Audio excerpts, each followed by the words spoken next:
kita akan membahas pertanyaan yang masuk ke Rangemark tentang merek ya, baik itu merek dagang ataupun merek jasa. Nah, ini pertanyaannya adalah merek dagang, yaitu merek yang dilekatkan pada barang. Rangemark.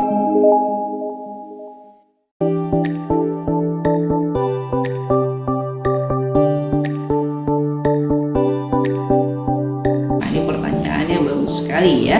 Jadi perlindungan merek diberikan terhadap merek yang dimohonkan dengan menyebutkan barang dan atau jasanya pada saat mengajukan permohonan merek, nanti kaitan dengan kelasnya, begitu ya. Jadi yang dilindungi adalah yang dimohonkan sesuai dengan permohonannya. Nah, ketika diproses dan apabila pada saat diproses ya, dan apabila disetujui untuk didaftar, maka perlindungan merek diberikan kepada merek tersebut dengan barang atau jasa dan kelas yang ada di dalam sertifikat merek. Jadi permohonan merek yang kita ajukan kemudian diproses akan berubah menjadi sertifikat merek jika disetujui untuk didaftar. Nah, yang mendapatkan perlindungan dari negara yang mana? Merek yang kita mohonkan yang tercantum di dalam sertifikat ya, baik dari bentuk, cara penempatan, cara penulisan, warna, kombinasi antar unsur maupun bunyi ucapan,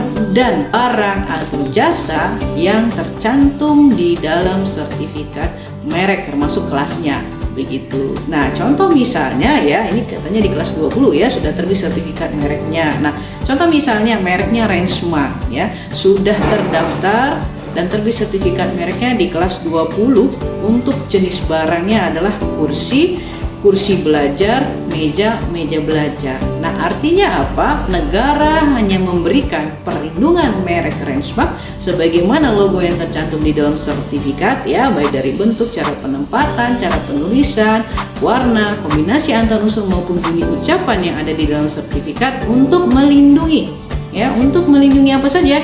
Hanya untuk kursi belajar, meja dan meja belajar di kelas 20. Ya, jadi hanya itu saja. Di luar itu negara tidak memberikan perlindungan. Ya, bentuk perlindungannya apa? Hak eksklusif ya. Hak eksklusif itu apa? Hak untuk menggunakan sendiri mereknya ya dengan jenis barang yang sudah dilindungi ya, atau melarang pihak lain untuk menggunakan tanpa hak, tanpa izin, atau mengizinkan orang lain menggunakan merek sesuai dengan barang atau jasa yang dilindungi di dalam sertifikat merek.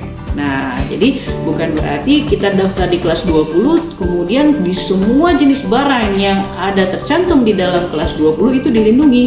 Tidak demikian ya. Jadi perlindungan hanya diberikan terhadap merek dengan menyebutkan barang atau jasa yang dimohonkan. Jadi hanya barang atau jasa yang dimohonkan dan disetujui untuk daftar saja yang diberikan perlindungan. Sedangkan yang tidak dimohonkan tidak mendapatkan perlindungan. Nah, oleh karenanya kepada pemohon ya atau pelaku usaha ya, dalam hal ini pemohon merek, jika mau melindungi mereknya, perhatikan jenis barang atau jasanya ya, pastikan jenis barang atau jasa dan label mereknya sesuai dengan yang kita perdagangkan atau kita produksi ya. Karena kalau sudah kita mohonkan ya, sudah terbit bukti daftarnya dan sedang dalam proses terhadap logo ataupun jenis barangnya juga atau jasanya juga ya, dan kelasnya, itu tidak bisa kita lakukan edit atau berubah atau tambah begitu ya.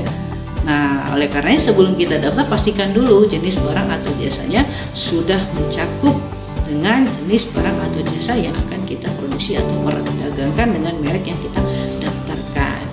Jadi terhadap pertanyaan ini ya, merek yang telah terdaftar hanya dilindungi sesuai dengan jenis barang atau jasa dan kelas yang disebutkan di dalam atau yang tercantum di dalam sertifikat merek, begitu ya.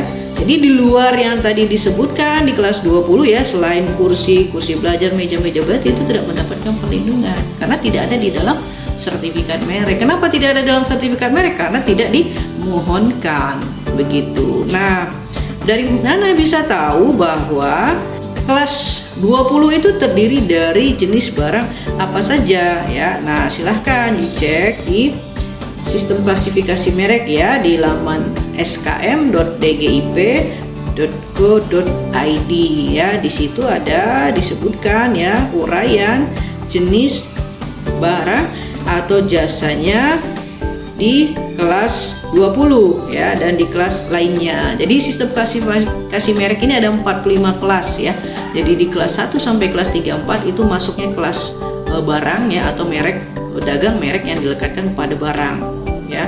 Kemudian kelas 35 sampai 45 itu adalah kelas jasa, yaitu merek jasa, merek yang dilekatkan pada jasa yang masuk dalam kelas jasa kelas 35 sampai 45. Nah, silakan dipilih ya yang mana yang sesuai dengan jenis barang atau jasa yang akan kita produksi atau kita perdagangkan yang ingin kita mohonkan ke DJKI ya. Untuk pengajuan permohonan merek bisa diajukan oleh si pemohon sendiri kalau WNI ya, atau bisa juga menunjuk kuasa yaitu konsultan haki yang terdaftar resmi di DJKI. Nah, ini pastikan ya konsultannya adalah konsultan yang terdaftar resmi di DJKI. Demikian, semoga ini bermanfaat. Assalamualaikum warahmatullahi wabarakatuh.